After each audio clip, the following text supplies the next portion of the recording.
আসসালামু আলাইকুম রহমতুল্লাহি ওয়া বারাকাতুহু। বিসমিল্লাহির রহমানির রহিম। আলহামদুলিল্লাহি রাব্বিল আলামিন ওয়াসসালাতু ওয়াসসালামু আলা রাসূলিল কারীম ওয়া আলা আলিহি ওয়া সাহবিহি আজমাইন, আম্মা বাদ। সম্মানিত শ্রোতা দর্শক মণ্ডলী, আল্লাহ রাব্বুল আলামিনের প্রশংসা এবং নবী সাল্লাল্লাহু আলাইহি সাল্লামের উপর সালাতু ওয়া সালামের পর আজ সোমবার 14 মুহররম 1448 হিজরি মোতাবেক 29 জুন 2026 আমাদের সাপ্তাহিক প্রশ্ন উত্তর পর্ব নম্বর 144। 10টি প্রশ্ন রয়েছে, ইনশাআল্লাহ তাআলা আমরা সংক্ষেপে উত্তর দেব। রব্বুল আলামিন যেন তৌফিক দান করে।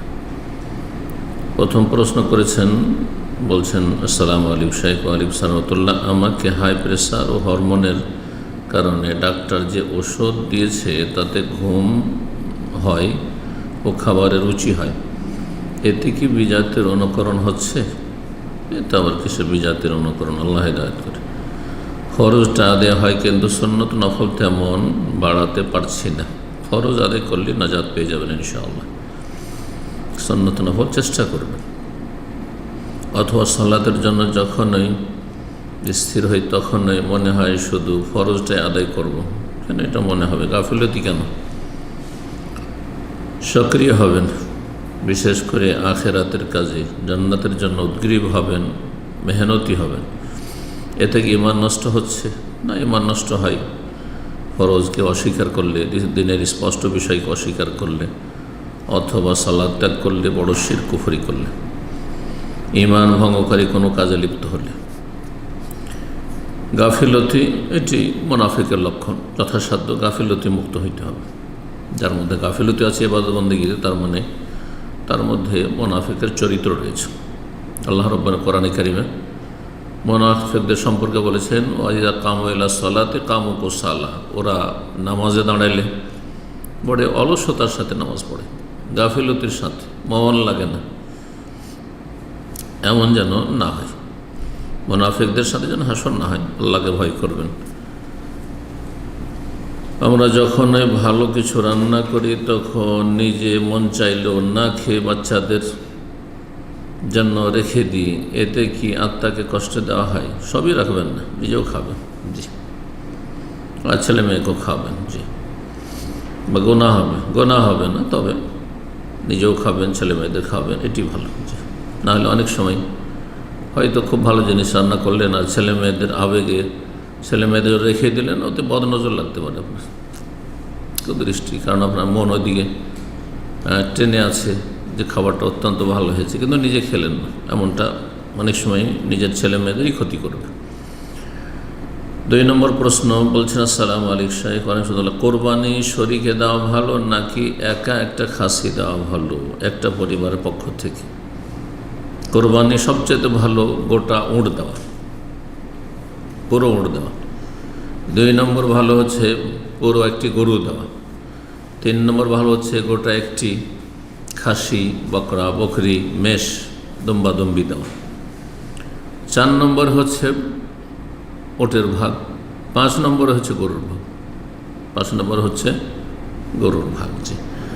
তো এই 5 নম্বরে কেন যাবেন, যেখানে 3 নম্বরে একটা খাসি বা একটা দুম্বা, একটা ভেড়া দিলে আপনি 3 নম্বরের ফজিলত পেলেন, তো 5 নম্বরে কেন নামবেন আপনি? জি, ভাগের কোরবানির চাইতে গোটা একটি খাসির কোরবানি, একটা পশুর কোরবানি, এটা অনেক উত্তম, জি। এবং একটি খাসি একজন এবং তার পরিবারের পক্ষ থেকে যথেষ্ট, যতই সংখ্যা তাদের হোক না কেন। 3 নম্বর প্রশ্ন, বলছেন, আসসালামু আলাইকুম শাইখ। ওয়ালাইকুম সালাম। আমার বয়স 25 বছর, আমার বিয়ে হয়নি, জানি না ছেলে না মেয়ে, জিজ্ঞেস করছে, আল্লাহ সহজ করুন। আমার কি গুনাহের কারণে এই রিজিক বিয়ে থেকে বঞ্চিত হয়ে গেছি? হতেও পারে।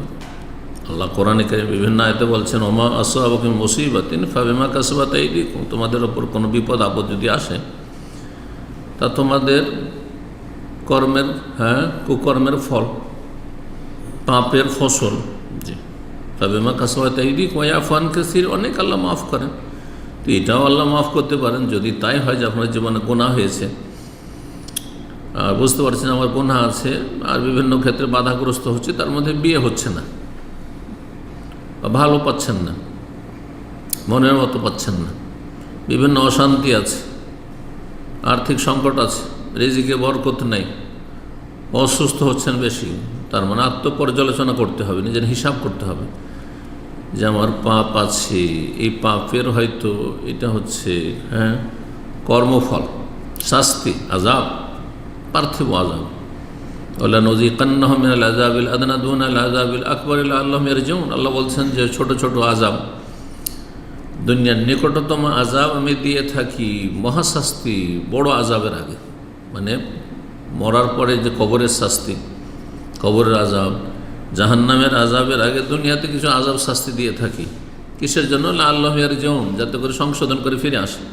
কারণ দুনিয়া যতদিন আছেন ততদিন ভালো মানুষ হওয়ার সুযোগ আছে, সংশোধন করার সুযোগ আছে, কিন্তু মরে গেলে কলমা পড়ার সুযোগ নেই, আল্লাহ বলারও সুযোগ নেই, কোনো একটা নেকি করার কোনো সুযোগ নেই। এন কাতা আনহা আমালু, আমল বন্ধ হয়ে যাবে।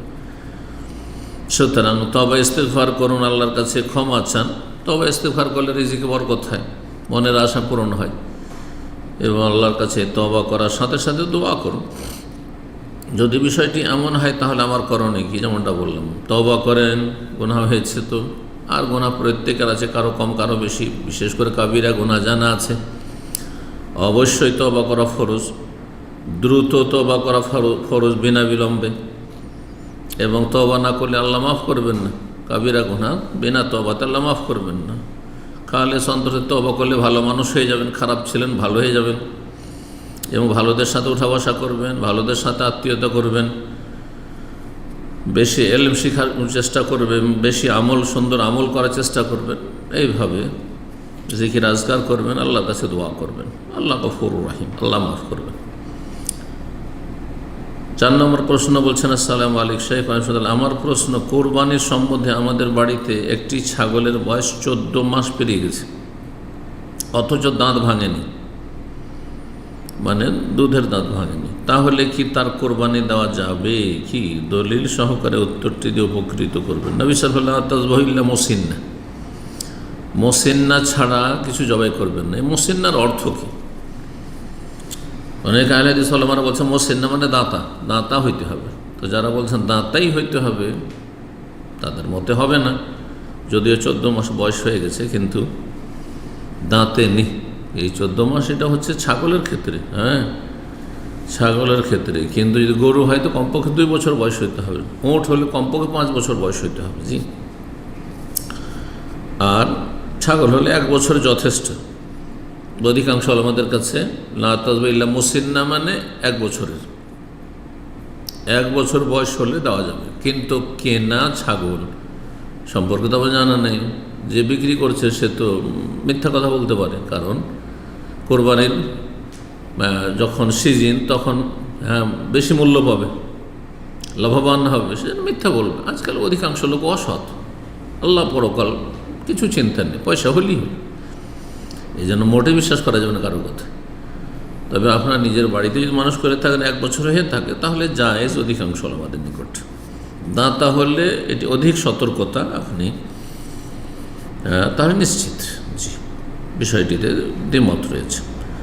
আবার বলছি, সতর্কতামূলক দাঁতা বা দাঁত ভেঙেছে, দুধা দাঁত ভেঙেছে আর তারপরে দাঁত গজাচ্ছে, খাবারের দাঁত, এইরকম হলে তখন দেবেন আপনি। 5 নম্বর প্রশ্ন বলছেন, আসসালামু আলাইকুম শেখ, আমি সাবির হোসেন জলপাইগুড়ি থেকে বলছি। জুমার নামাজ ছিল, সেদিন আমি যখন পৌঁছাই তখন ইমাম রুকু অবস্থায় ছিল। যখন আমি রুকুতে লাগবো তখন সামি আল্লাহ বলেছে, আমি সামি আল্লাহ শুনেছি, তারপর রুকুতে গিয়েছি। না, আপনার রুকু হয়নি, সামি আল্লাহ শোনার পরে রুকুতে গেছেন, আপনার রুকু হয়নি।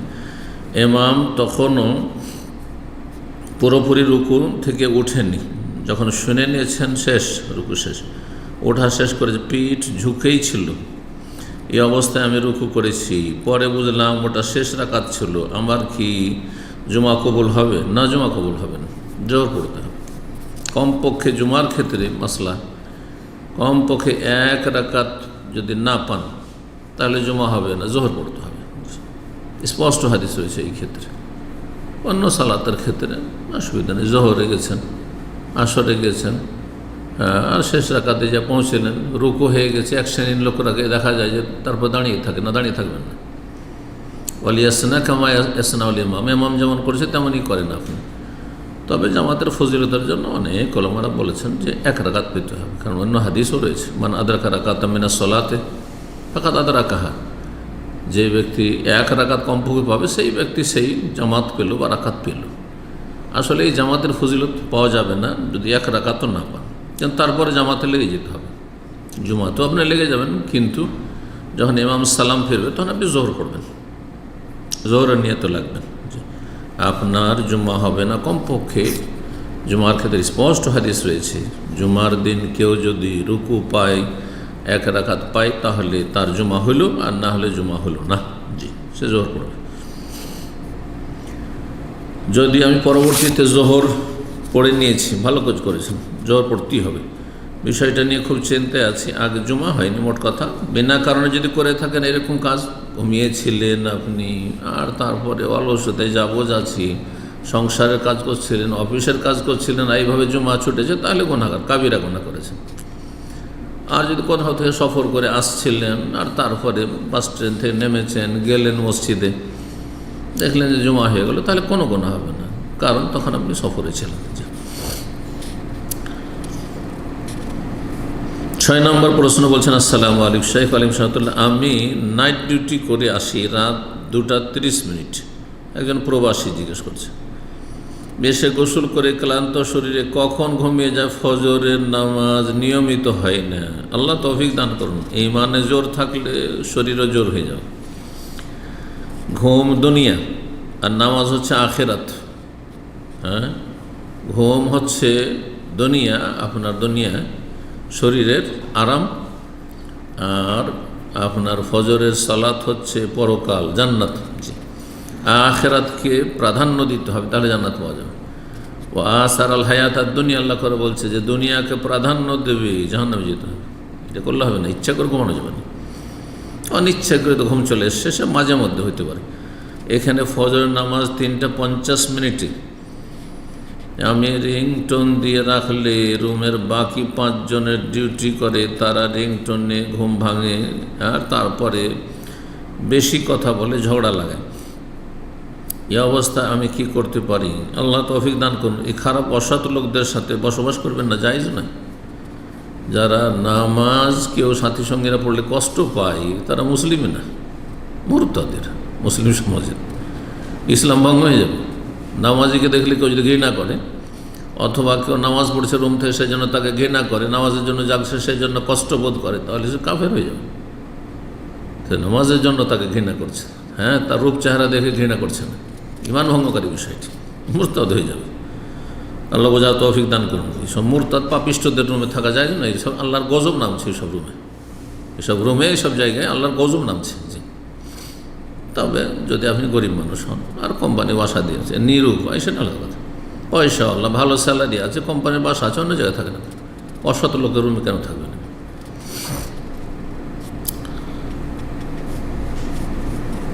ফজরের সালাতটা কখন পড়ব? জি, যথাসাধ্য চেষ্টা করবেন আপনি উঠার, আল্লাহর কাছে দোয়া করবেন, চেষ্টা করবেন।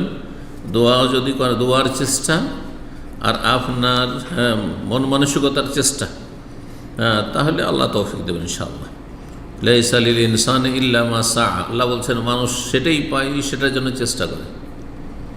আমাদের রাত্রে 2-3 যদি ফ্লাইট থাকে, সারা রাত জেগে বসে আছে, ঘুমাচ্ছেন, হ্যাঁ, ধান্দা লেগে আছে, কখন উঠতে হবে, বারবার ঘড়ি দেখছেন, ঘুমই আসে না। তো এখন আর এই ফ্লাইট ধরে দেশে যাওয়া বা বিদেশে যাওয়া, কোনো জায়গায় যাওয়ার চাইতে জান্নাতে যাওয়া অনেক বেশি গুরুত্ব রাখে। জান্নাতে যাওয়া অনেক জি, কোনো এত গুণ এটা বলাই যাবে না। জি, জান্নাত যেতে হবে, এটা হচ্ছে একজন মানব জীবনের মুখ্য উদ্দেশ্য। যার এই উদ্দেশ্য নেই সে হচ্ছে ব্যর্থ, সে মানুষরূপী অমানুষ। জি, আল্লাহ বোঝার তৌফিক দান করুন। সে তাকে আল্লাহ মানুষ করে কেন সৃষ্টি করেছে, ওমা খালাকতুল জিন্না ওয়াল ইনসা ইল্লা ওদের সৃষ্টির রহস্যই বুঝেন, আমাকে কেন আল্লাহ সৃষ্টি করলেন, কেন দুনিয়াতে পাঠালেন, কিছু বুঝেনি। জি, আল্লাহ বোঝার তৌফিক দান করুন। জি, আকীদার বিষয়টি কিন্তু আপনার বিশ্বাস, আকীদা যত শক্তিশালী হবে, আমল তত সুন্দর হবে। আমার আকীদা যে আমি চাকরি না করলে, ডিউটি না করলে বেতন পাবো না, জাগা বেতন, এতে কি হয়, এটা পয়সা কম হয়। কিন্তু আমার বিশ্বাস যে আমি যদি নামাজ না পড়ি ফজর তো জান্নাত পাবো না, এটা আগে বিশ্বাস। হাসর মাঠে যাব, আগে আমাকে নামাজের কথা আল্লাহ জিজ্ঞেস করবে, আমার এই আকীদা, এটা বিশ্বাস।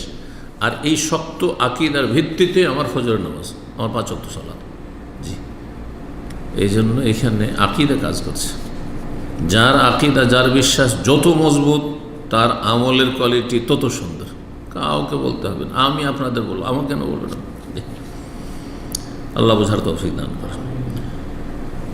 7 নম্বর প্রশ্ন বলছেন, আসসালামু আলাইকুম শেখ রহমতুল্লাহ, আমি আমার বেতনের একটা অংশ থেকে ফেসবুকে একটা পোস্ট দেখে ইয়েতিম ছেলের খরচ চালাতেছি আজকে 1.5 বছর।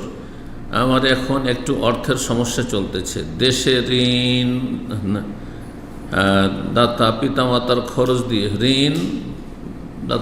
ঋণ দেওয়া, আর তারপরে ঋণ পরিশোধ করা বলছেন, পিতামাতার খরচ দিয়ে আমি ওই নিয়মিত দানটা এখন করলে আমার স্ত্রী তেমন কোনো হাত খরচও দিতে পারে না। আপনার স্ত্রীর খরচ দেওয়া বেশি জরুরি। আপনার স্ত্রীর খরচ দেওয়া, সর্বনিম্ন খরচ দেওয়া, এটা ইয়াতিম প্রতিপালনের চাইতে বেশি জরুরি। জি, কারণ ইয়াতিম প্রতিপালনের জন্য মেলা লোক আছে, ফরজে কিফায়া। কিন্তু আপনার স্ত্রীর ভরণ পোষণ দায়িত্ব আপনার ফরজে আইন, আপনাকে দিতেই হবে। আপনার বাবারও ফরজ না, আপনার মায়েরও ফরজ না, আপনার ভাই বোনেরও ফরজ না। জি, এমনকি আপনার শ্বশুরের উপর ফরজ না, যদি বিয়ে দিয়ে দিত, বিয়ে দিয়ে দেওয়ার পরে আপনারও ফরজ।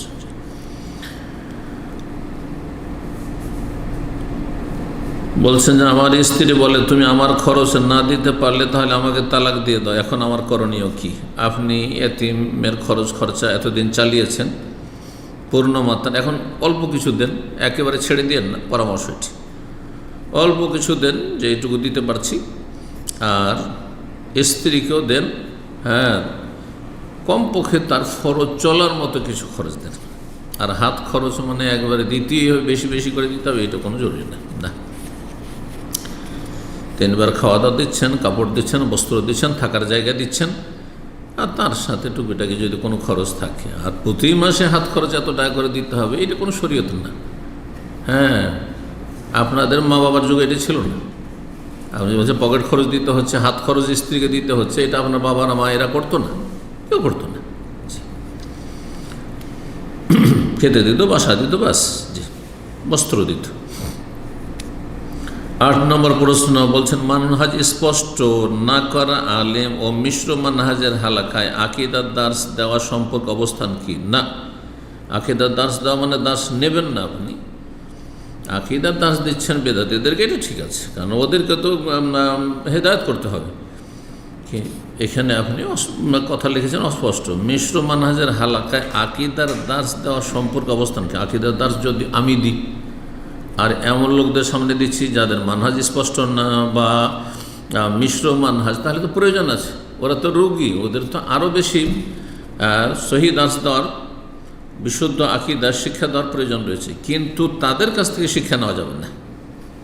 মানহাজ যারা স্পষ্ট করে না, তাদের থেকে শিক্ষা নেওয়া যাবে না। আর যদি বেদাতীদের অনুষ্ঠান হয়, তো সেই স্টেজে আমাদের যাওয়া যাবে না, এতে মানুষ বিভ্রান্ত হবে। এটা একটা বিষয় মনে রাখবে। প্রকাশ্য বিভ্রান্তিতে প্রকাশ্য সতর্কীকরণ কি সালাফি মানহাজের অংশ? হ্যাঁ, অবশ্যই। যখন বিভ্রান্তি প্রকাশ পেয়েছে, তখন সতর্কীকরণ বা সাবধান করা মানুষকে এটা প্রকাশ্য হইতে হবে। এটা বললে হবে না যে ওনার ভুলগুলি আপনার পার্সোনাল কেন বললেন না, উনি কেন পার্সোনাল লেখেন না, ওনারটা সোশ্যাল মিডিয়াতে ছড়িয়ে পড়েছে, ওনার ভুল ভ্রান্তি আর গোমরাহি, আর আমারটাকে লুকিয়ে লুকিয়ে বলতে হবে না। এটা জাহেলদের কথা। এ ধরনের হালাকা অংশ নেওয়া কি বৈধ? না, বেদাতি বক্তার, বেদাতি আলেমের মানহাজ আর স্পষ্ট নয়, কোরআন সুন্নাহর মানহাজ নয়, সালাফেদের মানহাজ নয়, তার দার্শে অংশ নেওয়া হচ্ছে বিভ্রান্তির কারণ, গুমরাহির কারণ, যাবেন না। 9 নম্বর প্রশ্ন বলছেন, আসসালামু আলাইকুম শেখ। ওয়ালাইকুম আসসালাম রহমতুল্লাহ। বলছেন, যারা টিউশনি করায় তারা ছাত্র ছাত্রীদের মারলে গুনাহ হবে কি যদি তারা পড়া না করে বা দুষ্টামি করে? যদি অতিরিক্ত মার নয়। যাদেরকে টিউশন পড়াচ্ছেন তারা আপনাকে পয়সা দিচ্ছে, পয়সা নিয়ে পড়াচ্ছেন, তাহলে তাদের অভিভাবক যদি পারমিশন দেয় যে আমার ছেলে মেয়ে যদি না পড়ে দুষ্টুমি করে তো মারতে পারে, তাহলে মারতে পারে। কারণ তাদের পয়সা দিচ্ছে তাদের গার্জেন অভিভাবকরা, সুতরাং তাদের অনুমতিক্রমে মারতে হলে।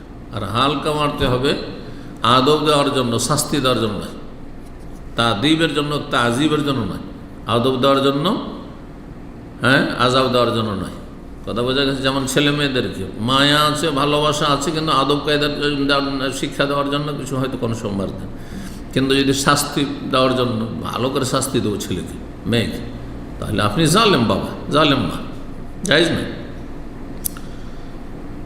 সরকারি যদি স্কুল হয় বা বেসরকারি স্কুলে আপনি শিক্ষক, তো সেখানে কর্তৃপক্ষের যদি অনুমতি না থাকে, আর কর্তৃপক্ষ তখনই অনুমতি দিতে পারবে যখন গার্জেন বা সেখানকার আইন কি বলছে, মারের কোনো যদি বৈধতা না থাকে, তাহলে অপরের ছেলেকে এভাবে মেরে শিক্ষা দেওয়া যায় না। কারণ আন্তর্জাতিক মহল থেকে সুস্পষ্ট বিষয়টি যে মার শিক্ষা দেওয়ার মাধ্যম নয়, এভাবে মারপিট করে শিক্ষা দেওয়া যায় না। এর নেগেটিভ দিক রয়েছে, এর ক্ষতির দিক রয়েছে। 10 নম্বর প্রশ্ন বলছেন, আসসালামু আলাইকুম শেখ, আমি কোনো কিছু নিয়ে চিন্তা করি না, ভবিষ্যৎ নিয়ে ভাবি না, এজন্য আমার স্বামী সেটা ভালোভাবে নেই না। ভবিষ্যৎভাবে কি করবেন? আপনার হাতে না আমার হাতে? ভবিষ্যৎ যতই ভাবেন না কেন, সব আল্লাহর হাতে। আমি ভবিষ্যৎ ভাবছি আমি সুস্থ থাকবো, আমার ক্ষমতা আছে, আমি বেঁচে থাকবো, আমার ক্ষমতা আছে, সব তো আল্লাহর হাতে। ভবিষ্যৎ নিয়ে যারা বলছে ভাবি, ও যাহে বুঝে না, আসলে কী ভাববেন আপনি? কিচ্ছু করার নেই। আপনি যে বর্তমান সময়টা পাচ্ছেন, কাজ করে যান, ও কলিম আলো আমল করো, দিন দুনিয়ার ভালো আমল করো। বলছেন যে এখানে স্কটল্যান্ডের স্কুলে বাচ্চাদের শিরক করা, নাউজুবিল্লাহ, ব্যভিচার করা কীভাবে হওয়া যায় সেটা শেখায়। নাউজুবিল্লাহ, নাসাউল্লাহ সালামাতুল আফিয়া। ছেলে মেয়ে একসাথে বসে ইত্যাদি ইত্যাদি। আমি যদি ছেলেদের বলি স্কুলের প্রতি ঘৃণা থাকতে হবে, তাহলে ভীষণ রেগে যায়। স্কুলের প্রতি ঘৃণা কথাটি একটু ভুল। স্কুলে যে নোংরামি শিখাচ্ছে, অশ্লীলতা শিখাচ্ছে, তার উপর ঘৃণা থাকতে হবে। আমি কি ভুল করছি? না, ভুল না, তবে নরম ভাষায় স্বামী স্ত্রী নরম ভাষায় কথা বলবেন। আল্লাহ রাব্বুল আলামিন যেন ছেলে মেয়েদের ইমানি তরবিয়ত করার তৌফিক দান করেন। প্রতিকূল অবস্থায় আল্লাহ রাব্বুল আলামিন যেন সমস্ত ফিতনা ফাসাদ থেকে, অশান্তি থেকে আর পাপ থেকে বেঁচে থাকার আমাদের সকলকে, ছেলে মেয়েদেরকে পাপ থেকে বাঁচানোর তৌফিক দান করেন। সুবহান রাব্বিকা রাব্বিল ইজ্জাতি আম্মা ইয়াসিফুন ওয়া সালামুন আলাল মুরসালিন ওয়া আলহামদুলিল্লাহি রাব্বিল আলামিন।